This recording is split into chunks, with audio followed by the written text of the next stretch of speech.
မင်းတို့ဒီနေ့ချက်ချူဆိုပါဆိုဒီနေ့ကတော့ Samsung ရဲ့အသစ်ထွက်လာမယ်ခေါက်ဖုန်းလေးကြောင့်နင်းရင်ပြောကြတာပေါ့နော်ဆိုတော့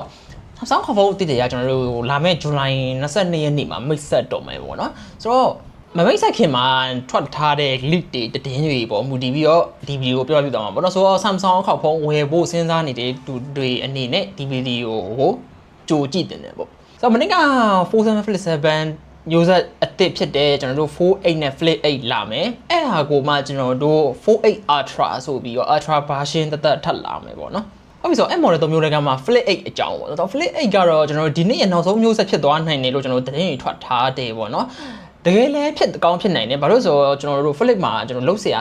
တိတ်ပြီးတော့မရှိတော့ဘူးเนาะ Flip 7ထွက်ကြတဲ့ဟိုကတော်လေး perfect ဖြစ်နေပြီဆိုတော့သူတို့လောက်မှာအလဲက crease လေးဖြောက်တာနဲ့ battery နည်းနည်းတိုးဝေးတာနဲ့ဆိုအဆင်ပြေပြီပေါ့နော်ဆိုတော့တိတ်ပြီးတော့ထူးခြားမျိုးတော့ဒီ Flip 8မှာတွေ့ရမယ်လို့မထင်ဘူးပေါ့နော်ဟုတ်ပြီဆိုတော့ Flip 8ကတော့ဒီလောက်ပဲပေါ့နော်ဆိုတော့4 series ကြောင်းတော့မယ်ဆိုတော့48နဲ့48 Ultraဆိုတော့ဒီနေ့ Ultra လို့နာမည်ပေးထားတဲ့ကောင်ကမနစ်က47ရဲ့နောက်ထပ် generation အသစ်ပေါ့နော်ဆိုတော့48နာမည်နဲ့ထွက်လာမယ့်ကောင်ကကြတော့ကျွန်တော်တို့ပုံစံအသစ်ဖြစ်သွားမယ်ပေါ့နော်ဒီပူပူပြည့်ပြည့်ပုံစံမျိုးဖြစ်သွားမယ်ဆိုတော့ဒီ48ရော48 Ultra နှလုံးစလုံးမှာ specification ဘိုင်းကအကုန်ဒီပါတူတူပဲဆိုတော့အဓိကပြောင်းသွားမှာက48မှာကင်မရာနှလုံး48 Ultra မှာကကင်မရာ3လုံးပေါ့နော်အဓိက telephoto ပါတာကွာသွားမယ်ပြီးရင် battery နည်းနည်းကွာမယ်ဆိုတော့အဓိကကွာတာကတော့ကျွန်တော်တို့ ratio ပေါ့ဆိုတော့48 Ultra တော့ကျွန်တော်တို့47ရဲ့မျိုးဆက်တစ်ဆိုတော့အရင်တိုင်းပဲပိတ်မိရှိမယ်ပေါ့နော်48ကကြတော့ကျွန်တော်တို့ပုံစံအသစ်ဖြစ်မယ်ဒီပူပူပြည့်ပြည့်ဆိုတော့ကျွန်တော်တို့ဒီ YouTube တွေပါကြည့်ရအခါ media stream တွေပါလုပ်တဲ့အခါမျိုးမှာ inner screen อ่ะပေါ့เนาะဒီအထက်ဘက် screen ကဒီခံနေတဲ့ဒီ black bar တွေတော်တော်လေးညော့သွားမယ်ပေါ့เนาะဆိုတော့ cover တွေကရေပေါ့เนาะဒီအထက်ဘက်ကဒီ black bar တွေခံနေရတာတော်တော်လေးစိုးရပေါ့เนาะဆိုတော့ဒီ form factor အသစ်မှာတော့ပေါ့เนาะဒီ YouTube ကြည့်လို့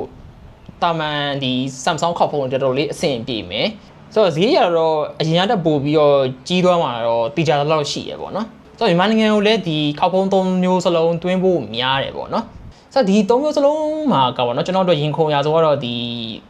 ပုံစံအသစ်နဲ့လာမယ်48ပေါ့နော်ဆိုတော့ကျွန်တော်အမြင်ရပေါ့နော်ဒီနေ့တိတာတဲ့ upgrade ကဒီအလဲက crease ပေါ့နော်အလဲက crease လုံးဝနီးပါပျောက်သွားမယ်ပြီးရင်ကျွန်တော်တို့ display ဘိုင်းပိုကောင်းလာမယ် battery နည်းနည်းတိုးမယ် maybe camera ဘိုင်းနည်းနည်းပိုကောင်းမယ်ပေါ့နော်ဆိုတော့ဒီလောက်ပဲလို့ကျွန်တော်မြင်တယ်တကယ်တမ်းထွက်လာတဲ့အခါမှာတော့ပေါ့နော်ကျွန်တော်အခုပြောထားတဲ့ဟာတွေနဲ့ကွဲလွဲမှုရှိကောင်းရှိနိုင်တယ်။ဘာလို့ဆိုတော့ဒါကကျွန်တော်တို့ထွက်ထားတဲ့ list တွေ rumor တွေပေါ့မူတည်ပြီးတော့ပြောထားမှာမလို့ပါ။ဟုတ်ပြီဆိုတော့ Samsung ရဲ့မကြခင်ထွက်ရှိလာမယ့်ခေါက်ဖုန်းအသစ်တွေအကြောင်းတော့ဒီလောက်ပဲပေါ့နော်။ဆိုတော့ကျွန်တော် first impression အခွင့်တာရင်လည်းရိုက်ပြီးတော့ပါဦးမယ်။ကျေးဇူးတင်ပါတယ်ဆိုတော့ဒီ test ကဖြစ်ပါတယ်။